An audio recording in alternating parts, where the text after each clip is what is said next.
Good morning everyone. So meron po tayong very exciting na pag-uusapan sa ngayon. Ano po ba yung mga bagay-bagay na nandito na sa atin sa panahon natin ngayon na siyang gagamitin ng Antichrist sa kanyang pagparito? Okay, again, ano yung mga bagay na nandito na sa ating mundo ngayon na gagamitin ng Antikristo sa oras na siya ay lumabas na at lumitaw na? Well, meron lang po akong 3 punto, no? Sapagkat itong 3 ito yung nakita kong pinaka alam ko na ngayon pa lang nagagamit na. Gamit na. Okay?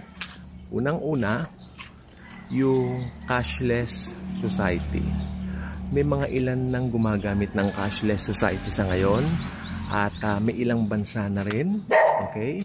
Na parang syempre kapag tayo po ay hindi na magdadala ng pera, we tend to believe na safe tayo.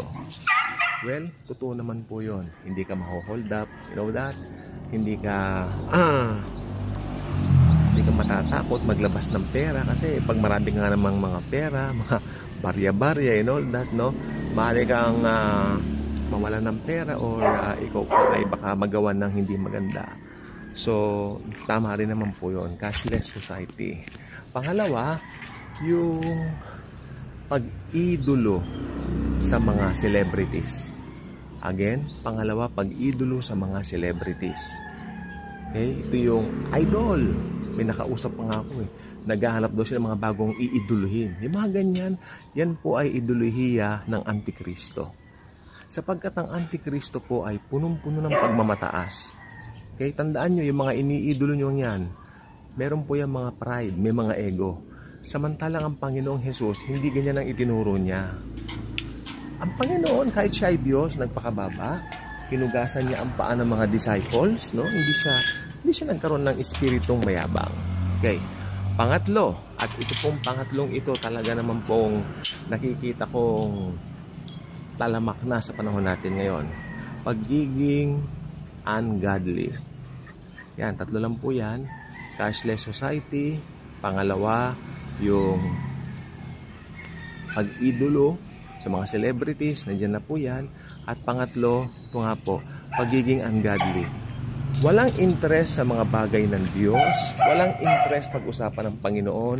Walang interest mahalin si Jesus. Okay? Ito po ay obvious na nakikita na po natin sa kapanahonan natin ngayon. Okay? Ngayon, pupunta naman po tayo doon sa senaryo para naman po malaman po ninyo paano ite-turn ng Antichrist ang mga ito sa kanyang good. Paano niya ito gagamitin para sa mga balakin niya sa mundo. Unang-una, punta po tayo sa cashless society.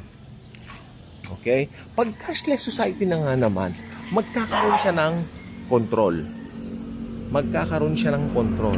Makokontrol niya ang tao.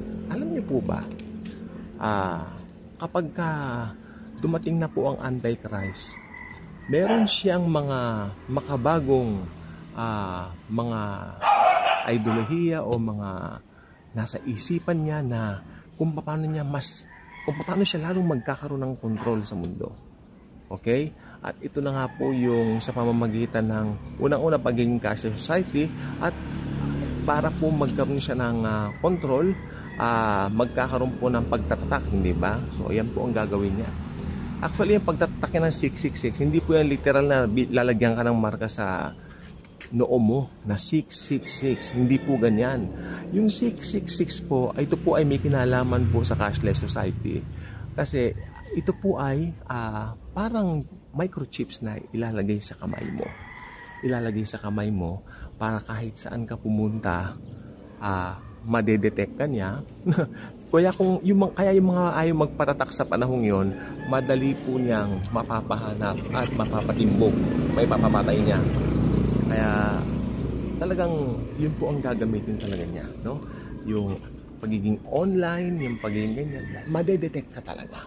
Lalo na sa panahong yun, kung hindi pa ngayon yun mas magiging high-tech pa. Tandaan nyo, ang technology po nagiging high-tech every second, no? Sige, magbalik tanaw tayo ng mga nakaraan. Ang technology way back 20 years or 25 years ago, it's not the same that we have right now. Aminin po natin yan. Sobra na po tayong lumipad ngayon, no? When it comes sa teknolohiya. Pero kung hindi pa darating ang Panginoon, what more kung 50 years from now, mas sobra na po siguro high-tech, no? Sapagkat, pero kung naniniwala ako, malapit na po talaga eh. Malapit na po talaga. Sobrang high-tech na po talaga ngayon. Ang laki ng improvement ng technology. Technology is something na talagang wow, grabe. Sige, bigyan ko po kayo ng example. Dati sa mga television po natin, ito yung mga, sa likod ng mga TV nung araw, merong parang kuba, di ba? Malapad ang likod. Naabutan natin yan. Tapos meron pang television daw dati na sinasara pa ng may kahoy pa na isasara talagang gano'n. Bubuksan mo. Pero ngayon, flat screen na at nandyan na ang Netflix. Nandyan na itong YouTube. Di ba? Buksan mo na lang. Basta meron kang malakas na internet connection, makakapanood ka na. Mapapanood mo itong mga video natin na ito, tulad na ito. Di ba? Ayan, yun ang ibig ko sabihin. Yung technology talagang hindi natin makokontrol yan. Ang pag-usbong. Lalo na pagdating ng Antichrist, gagamitin niya yan sa kanyang sariling advantage. Sapagkat ang nasa likod po ng Antichrist ay si Satan. Actually, si Satan po, ultimately, ang may mga pakananan lahat ng ito. Okay, pangalawa, pag-idolo sa mga artista, celebrities, musicians. Hindi po ganyan ang idea ng Panginoong Hesus. Nung siya po ay bumaba dito, inubad niya ang kanyang pagka-Diyos. Ibig ba sabihin, hindi na siya Diyos? No, siya po ay Diyos pa rin. Pero ibig sabihin nun, nagpakumbaba. Talagang yung kapakumbabaan, binibigay niyang magandang halimbawa sa bawat isa po sa atin. Ayaw niya ng mayabang. Ayaw niya ng mapagmataas. Ayaw niya ng palalo. Okay? The Lord Jesus Himself, even though He is God, siya po ay perfect example ng humility. Sa kabilang banda, since ang Antikristo po ay inuupos niya lagi ang Panginoon, siya po ay lilitaw bilang halimaw. At nasabi po yan, siya po ay lilitaw na mayabang, palalo. Gusto niya, siya lamang ang sikat at total opposite ni Jesus Christ. Yan, kaya nga po Antichrist. 'Di ba? Kaya nga po, yung false prophet, ang role niya ay ituturo niya doon sa Antichrist yung mga tao. Siya ang sambahin nyo siya. Ewan ko lang kung anong pangalan ng Antikristo, pero may pangalan po siya. Hindi naman po siya lalabas na parang halimaw na nakakatakot. No, hindi po. May pangalan po siya. Kaya until that day, kaya kung naiwan ka, yari ka. Makikita mo yan. Yung pangatlo, ito naman po matagal na ito pero mas lalong lalala. Pagiging ungodly, walang interest sa Diyos. Ang dami ko pong kaibigan na ganyan.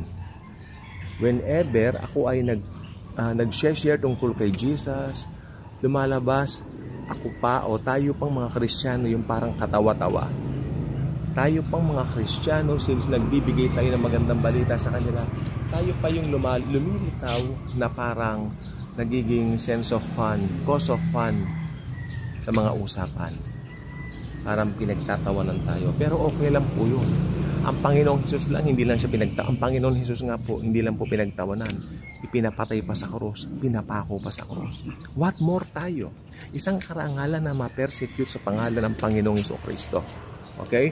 At yan tatlong pong yan kasi lang binigay ko. Although mas marami pa po, kasi yan tatlong yan po talaga yung pinaka-paghuhugutan ng Antikristo. Kung paano niya isasakatuparan yung kanyang balakin. Pero again, sabi ko nga po, ang nasa likod ng lahat ng yan ay walang iba kundi si Satanas, si Satan. Okay? Kaya yung espiritu ng kayabangan, espiritu ng kawalang interes sa Diyos, no? Iyan po ay espiritu ng Diablo, espiritu ni Satanas. Espiritong hindi dapat na mangibabaw sa mundo, pero wala tayong magagawa sapagkat yan po ay nakahula sa banal na aklat at ito po ay magaganap anytime soon.